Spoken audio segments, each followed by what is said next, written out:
I'm not quite sure how to start this. What do I start it with? Do I say, like, hey friends, hey pals, welcome to my plant tour? Um, or I could just start it cold. Or I could just keep this section. I could keep this section. Would that seem funny, or would it seem like I don't know what I'm doing? Because both are true. Um, let's just go with that. Hi, everybody. Welcome to my little plant tour. I think this is something that I said I would do for 2,000, and then it took a really long time to do, and now I'm at 4. So I'm just going to say 3. That's a happy middle. First of all, hi to 4,000 people. That kind of seems a little bit crazy to say. And sorry to the first 2,000 who I was supposed to show my plants to, but I couldn't do it in time. You know, I would take a picture of the plants, and the next day I'd go back outside and I'd go, oh, well, I mean, they look pretty good today, so I'd take another picture of the plants. And then I'd go, well, this flower is about to bloom, so maybe I should wait a week. And then I'd wait a week, and then I'd take a picture of it again. And then I'd go, well, this leaf is about to come out, maybe I should wait a week. So I wait a week, and then I take a picture of it again. But now I'm stopping. This is the plant tour, and it's gonna change every time I ever try to do a plant tour, but, you know, it'll be okay. So, let's see, what I have first on the list. Oh, okay, I also put little names of everything down here in the bottom. My love of plants is not super scientific. It is what I'm studying, and I really do love them, but it's not that I know everything about them, and it's not that I know all of their scientific names or anything else like that. I really love them. Just taking care of them and looking at them, and they make me happy. So, anyways, I tried to include the names of plants down here. There's some I don't know, and I apologize for that. So first I have my little sunflower babies. I planted these from seeds a few months ago, and then a deer ate them. What a great way to start this. A deer ate my sunflowers. So then I moved them up to my deck, and now they're like this, which is pretty exciting. I think this one right here is a little flower bud, I'm pretty sure. I've never seen sunflowers this short. So I guess we'll see if it actually blooms. And I think over here is something too that's not a leaf, but we'll see. I will keep everybody updated. I post a decent amount of pictures of plants on Twitter, so if you're not there and you enjoy plants and you're over 18, then feel free to go check out there. So, sunflower. I have my basil. I planted at the same time as my sunflowers. My basil slash gazel. Okay, I need to stop. These are brown turkey figs. I love fig trees. I've grown them for a lot of my life. And brown turkey figs are the ones that do best where I'm around because the soil here is absolute garbage. So these are some baby brown turkey figs taken from the big one. I get a pretty decent harvest of them every year. Not everybody likes figs because of all the science that has come out about wasps dying inside of them, which is true. But in my mind, circle of life, so I don't mind. I'll eat a wasp if I have to. Here we have some orchids. I don't know exactly what kind, but they are orange, so some orange kind is fitting. If you get orchids, everybody gets orchids. Maybe you get them as a gift. Maybe you think they're pretty at the store. Don't water them with ice cubes. There's some people, some companies that think it's like quirky or fun to say to water your orchids with ice cubes, but that's not a great idea. Don't do that. It'll hurt the plant. They don't need a lot of water. That's why they say it. Orchids die very easily from overwatering.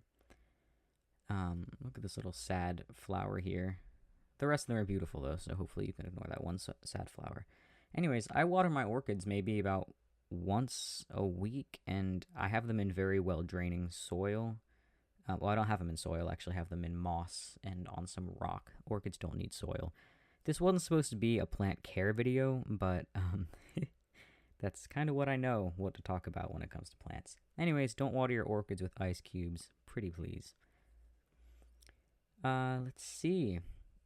Here we have a Christmas cactus. We have my orchids over here. This is a little baby pineapple. If you're on my Twitter, or if you've seen anything I posted, I actually grew a whole pineapple recently. I cut it off of a top of a grocery store pineapple maybe 3.5 years ago, stuck it in a mason jar, eventually potted it, and I got a pineapple.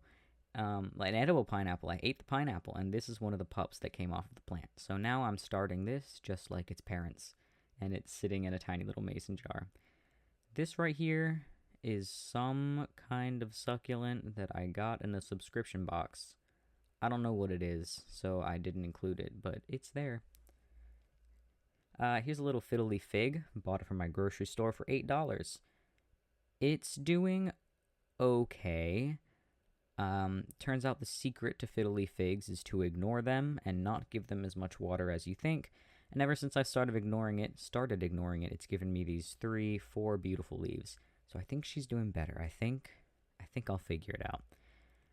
Oh, this is one of the first plants that started my obsession with gardening and with plants, this Monstera.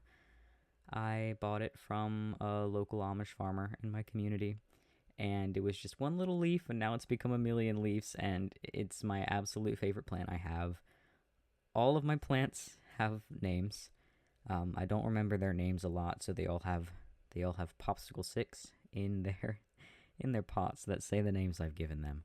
But this one, I don't know why I named it Angel, but it is named Angel. So here's my plant named Angel. It is a Monstera.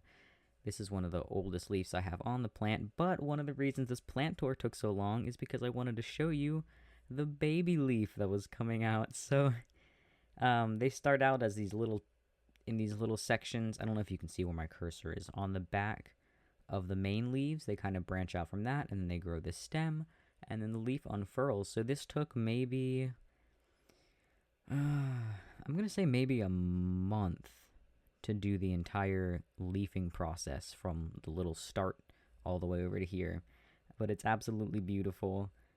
This leaf gets a lot of attention. I go and I wipe down their leaves every night, which I don't know if that makes me like a crazy pampering plant parent, but if that's what I am, I'm okay with being that.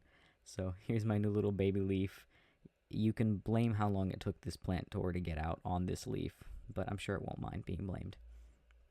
Another picture of the same leaf because I'm so proud of it. It's beautiful. They're all a little heart-shaped, and they have these gorgeous little holes in them, which I don't quite get why they do it, but the more sun they get, the less leaf space they need, so they'll put holes in them. If your plant's doing well, you'll get some holes. That's as much of the science as I understand behind this plant. So here's when I grew that pineapple.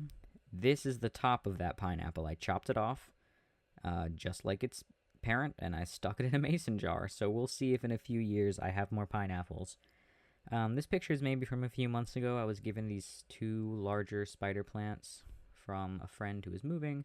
So they're a little bit sad here, but in the next picture they look a bit better.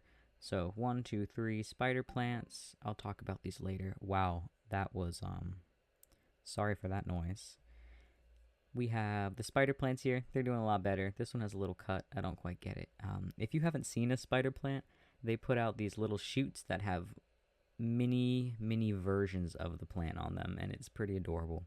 So here's my 3 spider plants. Here's the little baby spider plant I was given by a friend in a tiny mason jar. I don't know why I have 2 pictures of pretty much the same thing. I think the roots are longer in this one. I can't tell. Anyways, that's a baby spider plant. Here I have a cactus called a fairy castle cactus. It's doing surprisingly well. I recently moved it into a new location, so now it's getting green, and it has these growths, and it has these roots, which might mean it needs a little bit more water. So that's my fault, and I'll work on that. But these cacti are pretty crazy because they can take up to 10 years before they actually flower. I have not had this one for 10 years. I've had it for maybe 4, and I'm very proud of all the growing it's done, but it grows incredibly slow. They're very easy to transplant and to give to people and all sorts of stuff like that, but they're very slow. So that's the fairy castle cactus, and right here I have the oxalis, which is a kind of clover, I believe. It's kind of hard to see here. I don't think I have a better picture of the oxalis, but these leaves are arranged in a little triangle, and every day they fan out the leaves and they follow the sun. And at night they close the leaves and they look like little umbrellas. It's really cute. If you look it up, there's plenty of time lapses of the oxalis going from day to night, the oxalis triangularis. I would highly recommend looking at it. They are incredibly cool plants. This one was being sold at my grocery store on, wow, does your brain ever just turn off? St. Patrick's Day. It was being sold at my grocery store for St. Patrick's Day because I guess they were trying to sell clovers and they had an oxalis, so I bought it. These three plants, this plant and a plant that's going to be on a slide later, I don't know what they are. I was given them by somebody, and I'm still trying to find out.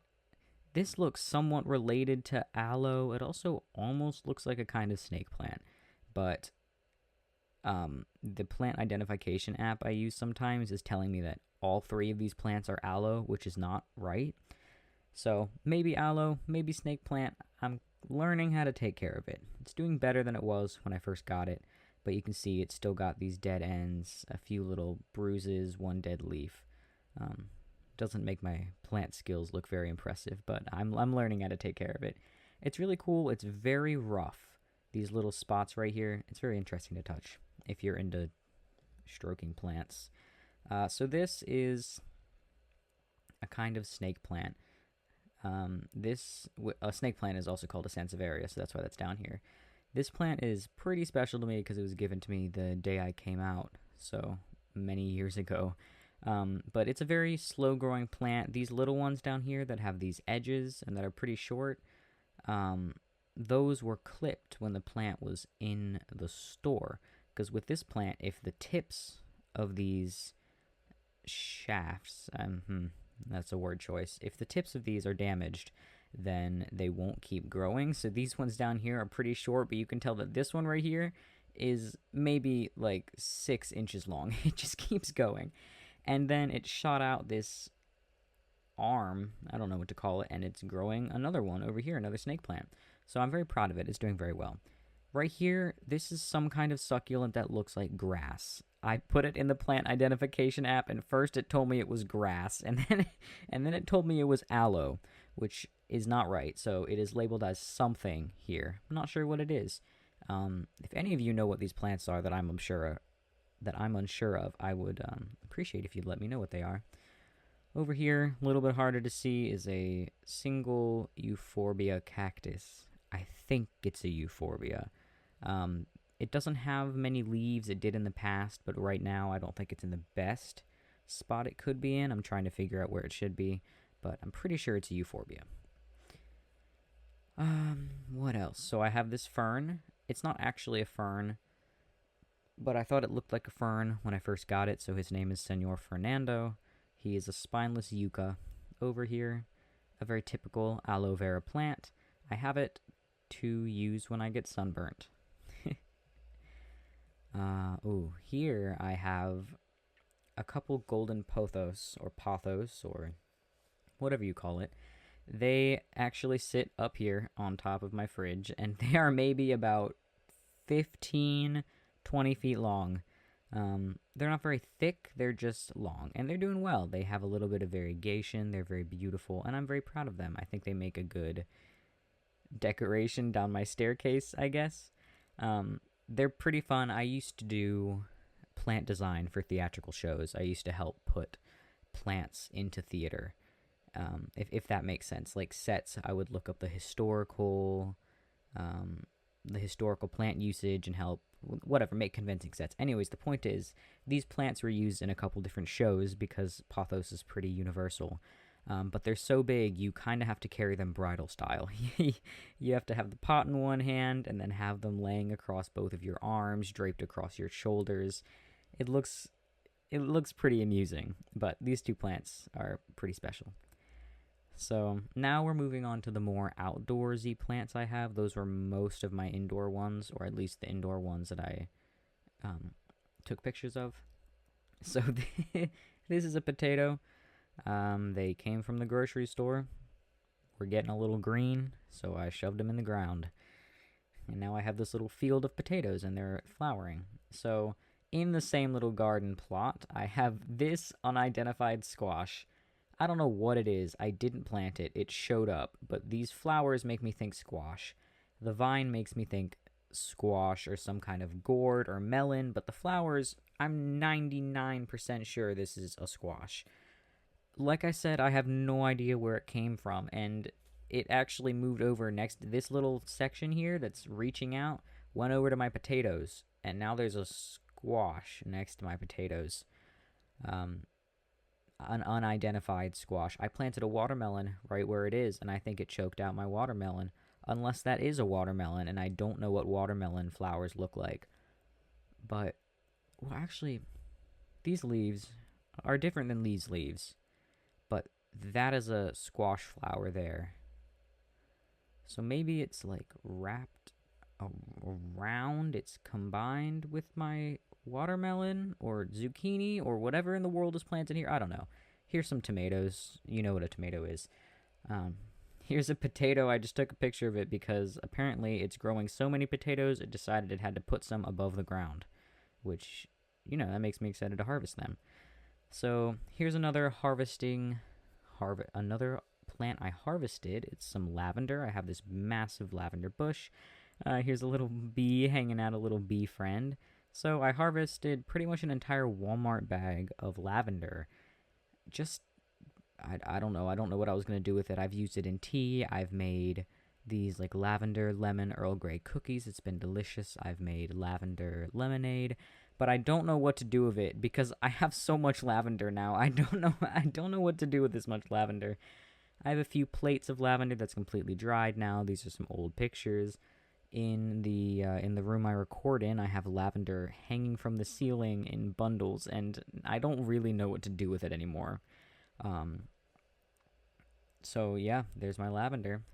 This is some kind of rose.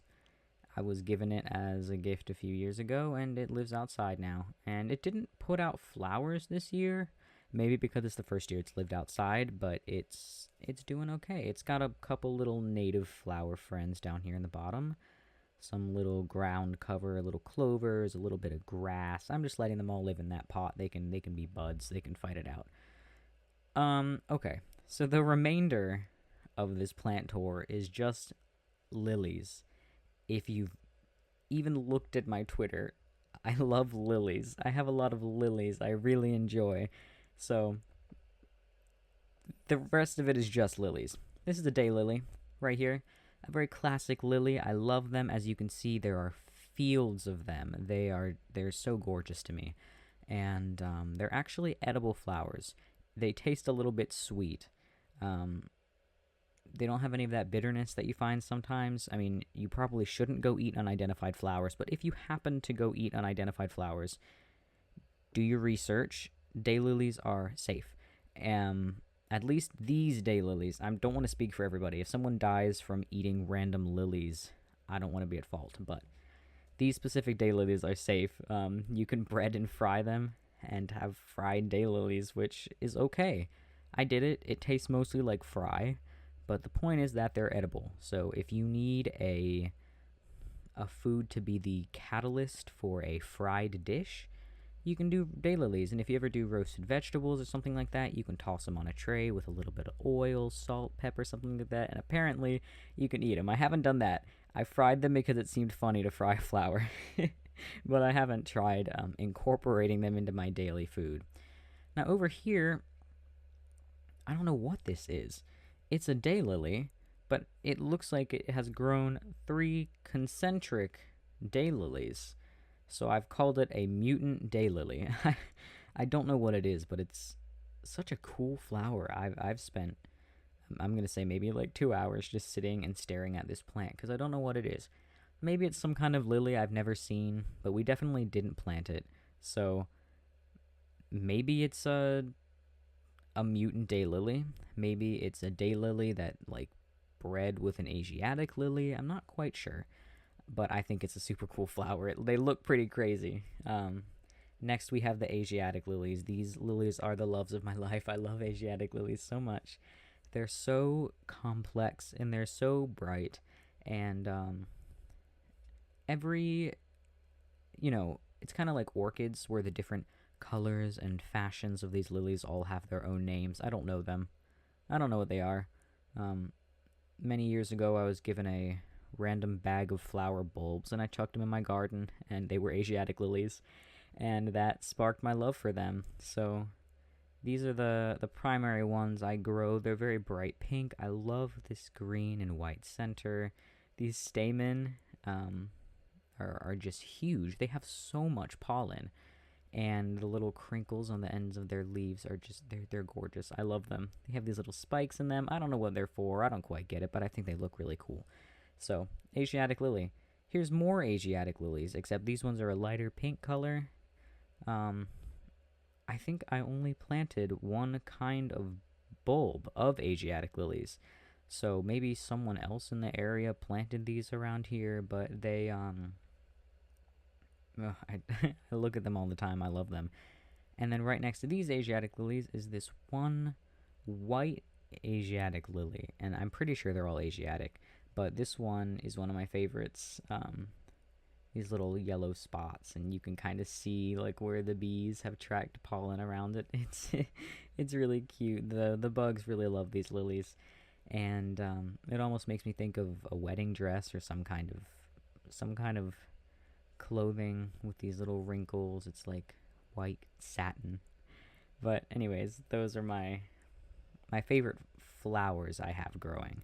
I can never pick a favorite plant. If you saw the Q&A I did a while ago, I don't have a favorite plant. I love all of them.